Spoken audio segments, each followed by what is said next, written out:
आज आपण करणार आहोत अंड्याचं सुकं। त्यासाठी आपल्याला वाटण करावं लागेल। वाटणासाठी आपल्याला कांदा लागेल, खोबरं, 1 इंच आलं ते बारीक चिरून घ्यायचं, नंतर 5-6 लसूण पाकळ्या, टोमॅटो आणि कोथिंबीर हे सर्व भाजायचे आपल्याला। त्याच्यानंतर हे वाटून घ्यायचं। तर आपण भाजून घेऊया। त्यासाठी कांदा टाकायचा पहिला, लालसर होईपर्यंत तो भाजून घ्यायचा।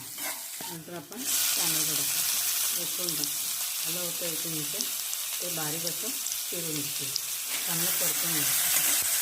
आता आपण खोबरं टाकायचं, ते पण चांगलं भाजून घ्यायचं।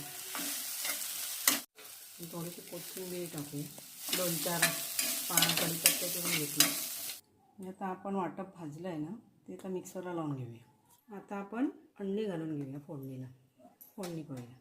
त्यासाठी तेल घाला कढईत, तर कांदा कढीपत्ता परतून घ्यावा थोडं लाल होईपर्यंत। तर 2 मिनटं कांदा परतल्यानंतर टोमॅटो टाकू। टोमॅटो पण आपण बारीक करून घेतो, फोडणीला देताना कांद्यासुद्धा बारीक करून घ्यायचा, परतून घ्यायचा। थोडा 1 चमचा गरम मसाला टाकू, लाल तिखट 2 चमचे, थोडंसं मीठ,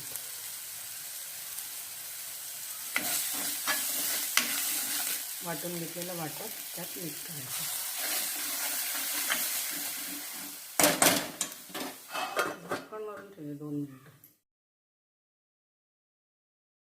2 मिनटं परतल्यानंतर मिक्सरचं पाणी जे होतं मिक्सरमध्ये वाटपाचं ते मिक्स करूया। त्याला कढ येईपर्यंत आपण अंडी चिरून घेऊ।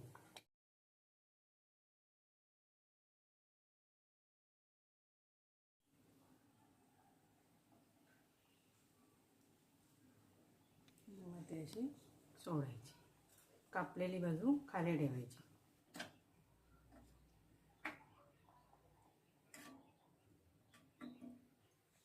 2-4 मिनटं झाकून ठेवू। आता आपण झाकण काढून बघूया। आता आपण एका प्लेटमध्ये सर्व करू अंड्याचं सुकं।